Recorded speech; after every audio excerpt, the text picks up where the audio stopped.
अरे तेजस्वी यादव कोई लॉलीपॉप है जो चूस लेगा कोई? वो देश की राजनीति करने के लिए नीतीश कुमार के साथ निकला है, मोदी जी से टक्कर लेने के लिए 24 के लिए निकला है। और तेजस्वी यादव जी हो सकता है कि आने वाले समय में बिहार के लिए उज्जवल भविष्य का उद्गान कर सके। उन्हें बिहार के लोग तेजस्वी यादव में भविष्य देखते हैं।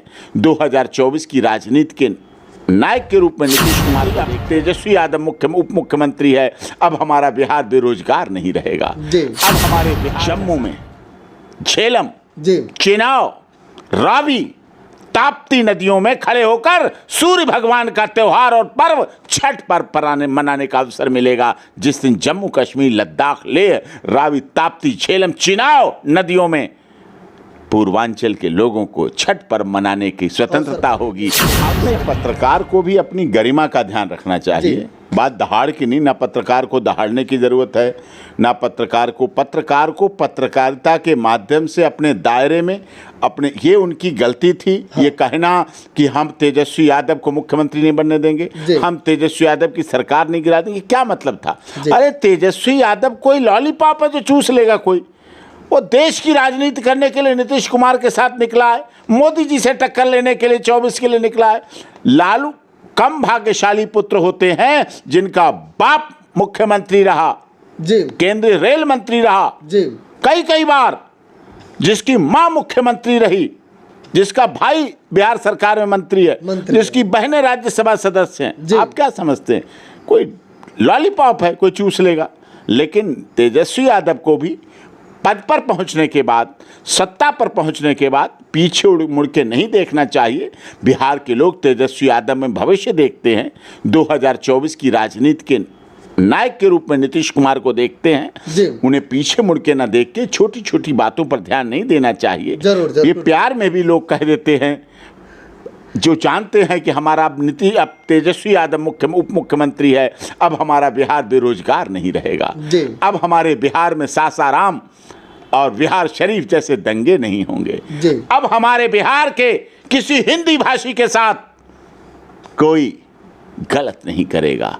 सोचते हैं कि अब हमारे बिहार, उत्तर प्रदेश, झारखंड, छत्तीसगढ़ के लोगों को जम्मू में झेलम, चिनाव, रावी, ताप्ती नदियों में खड़े होकर सूर्य भगवान का त्योहार और पर्व छठ पर्व मनाने का अवसर मिलेगा। जिस दिन जम्मू कश्मीर, लद्दाख, लेह, रावी, ताप्ती, झेलम, चिनाव नदियों में पूर्वांचल के लोगों को छठ पर्व मनाने की स्वतंत्रता होगी, अवसर मिलेंगे। वो फोटो छपेंगे लद्दाख के, झेलम के, चिनाव के, रावी, ताप्ती में सूर्य को अर्घ देती हमारी महिलाएं, रात भर पानी में खड़ी रहने वाली हमारी महिलाएं उस त्याग, तपस्या, बलिदान के छठ पर्व को जब मनाया जाने लगेगा और वहां बिहार, उत्तर प्रदेश, झारखंड, छत्तीसगढ़, असम, मेघालय, मणिपुर के मुख्यमंत्री वहां पहुंचेंगे, तब सच्चा भारत बनेगा, तब सच्चा भारत। मतलब कहीं ना कहीं मनीष कश्यप जो तेजस्वी यादव के बारे में बोले वो गलत था, और तेजस्वी यादव जी हो सकता है कि आने वाले समय में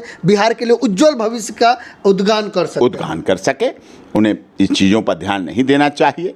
आखिरकार अंततः मनीष कश्यप बिहार का युवक है, सन ऑफ बिहार है, सन ऑफ हिज फादर है, अपनी माँ बाप का बेटा है, बिहार का नागरिक है। छोटा हो बड़ा पत्रकार, उससे फर्क नहीं पड़ता। मैं आपको एक कहानी सुनाता हूँ। महात्मा गांधी जब केवल मोहनदास करमचंद थे तो उन्होंने उस समय ये फिल्में नहीं चलती थी, टीवी सिनेमा हॉल नहीं था उनके समय में, तो वाइस्कोप पे फिल्में देखते थे, वाइस्कोप पे पिक्चर देखते, मतलब सीन देखते थे, पर्दे पे पर ऐसे चेहरा लगा के वाइस्कोप वाला वो डिब्बा रखा रहता था।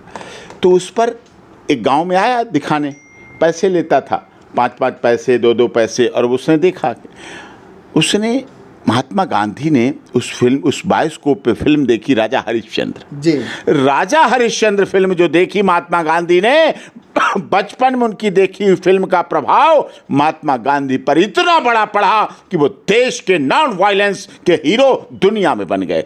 सत्यवादी, सत्य के रूप में महात्मा गांधी को पूरी दुनिया ने जाना। राजा हरिश्चंद्र की कहानी का उनके जीवन पर इतना बड़ा प्रभाव पड़ा।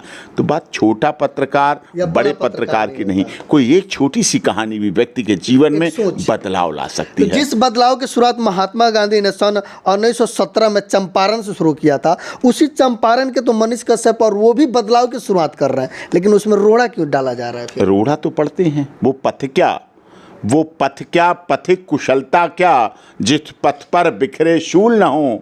वो पथ क्या, पथिक कुशलता क्या, जिस पथ पर बिखरे शूल न हो। नाविक क्या, धैर्य परीक्षा क्या, जब धाराएं प्रतिकूल न हो। उल्टी धाराओं में नाव निकाल ले जाना, वही तपस्या है, वही सच्ची बात है, लोगों के जीवन बदल देना।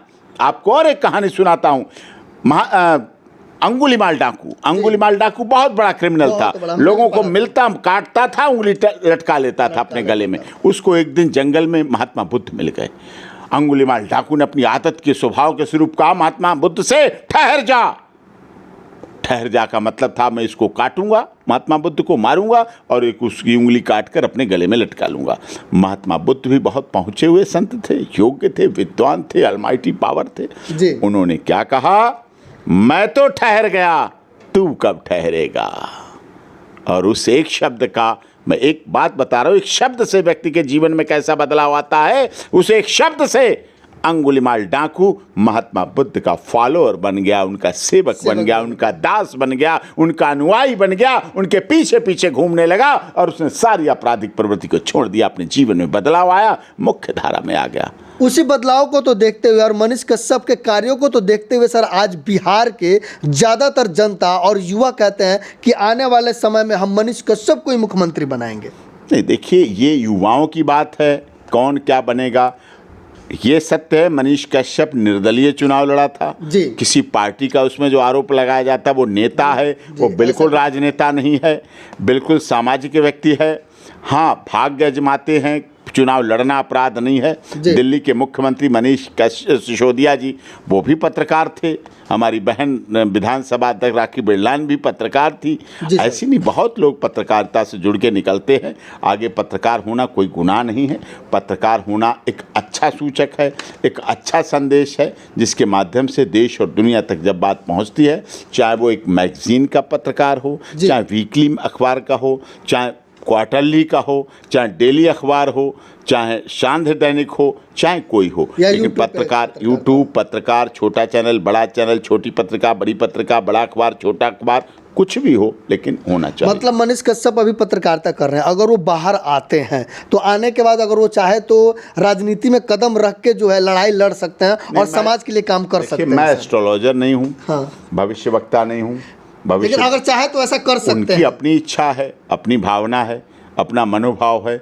आदमी को वही काम करना चाहिए जिस बात को करने के लिए उसकी आत्मा कहे और परिवार वाले कहें और माता पिता कहें। अंतिम सवाल आपसे रहेगा, कब तक मनीष कश्यप जी बाहर आ रहे हैं, हमारे जनता को बताइए। नहीं, बिल्कुल हमारा बहुत जल्दी प्रयास है, लेकिन थोड़ी लीगल टीम भी हमारी इधर उधर हो जाती है, लीगल टीम में भी बिखराव हो जाता है, मैनी माइंड्स हो जाते हैं। किसी का अपना विचार होता है, कोई अपनी मति चलाता है, कोई अपनी बुद्धि चलाता है, कोई अपना विवेक का प्रयोग करता है, तो कई लोग अपना अपना अलग अलग दिमाग लगा लेते हैं। थोड़ी सी हमारी लीगल, क्योंकि जो चीज़ पहले होनी चाहिए थी, जो एनएसए के डॉक्यूमेंट बाद में लगे वो पहले लगते, हमारी इच्छा थी पहले लगते, वो चीज़ें होती, अमेंड होती, पहले पिटीशन होती तो टाइम ख़राब नहीं होता, कोर्ट का भी टाइम ख़राब नहीं होता, हमारी वीकनेस भी नहीं बनती, कमजोरी भी नहीं रहती, मदुरई में भी नहीं रहता, उसे क्लब हो जाते इकट्ठे। तो कई चीज़ें हमारे अंदर थोड़ी हैं, लेकिन कोई बात नहीं, हो जाता है। लोग, कई लोग अपना प्रयास कर रहे हैं कि अब इसमें से इस केस के द्वारा कुछ सीखें, नॉलेज लें, ये बात भी है। लेकिन खैर जो भी है जैसा है, लेकिन प्रयास होगा जल्द से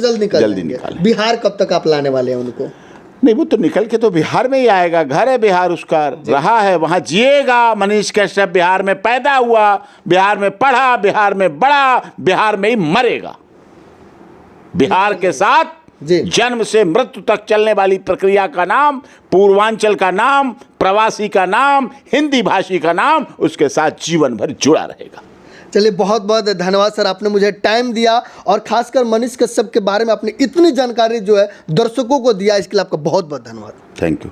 तो दर्शक अभी देख सकते हैं हमारे साथ एपी सिंह जी थे, जिन्होंने आपको सारी जानकारियां जो है टू द पॉइंट आपको बताया है। अब आप समझ गए होंगे कि मामला क्या है और अंत क्या होने वाला है। अंत होगा, सुखद होगा, क्योंकि सत्य की जीत होती है। इसीलिए तो हमारे संविधान में लिखा हुआ है सत्यमेव जयते। और हमें अपने पूरे सरकार पे, बिहार सरकार पे भरोसा है, साथ ही साथ बिहार के पुलिस प्रशासन पे भी भरोसा है, भारत सरकार पे भी विश्वास है, और साथ ही साथ हमारा जो संविधान है उस पर भरोसा है कि मनीष कश्यप को न्याय जरूर मिलेगा, क्योंकि हमारे संविधान न्याय की बात करती है। बाकी हमारे भारत माता हमारे साथ है, मनीष कश्यप के साथ है। आप कमेंट करके जरूर बताइएगा कि मनीष कश्यप के फैंस कौन कौन लोग हैं, और यह जान के आपको कितना खुशी मिली कि मनीष कश्यप जल्द रिहा होंगे, कुछ टाइम लगेगा। आप कमेंट करके जरूर बताइएगा। बाकी जय हिंद, जय भारत।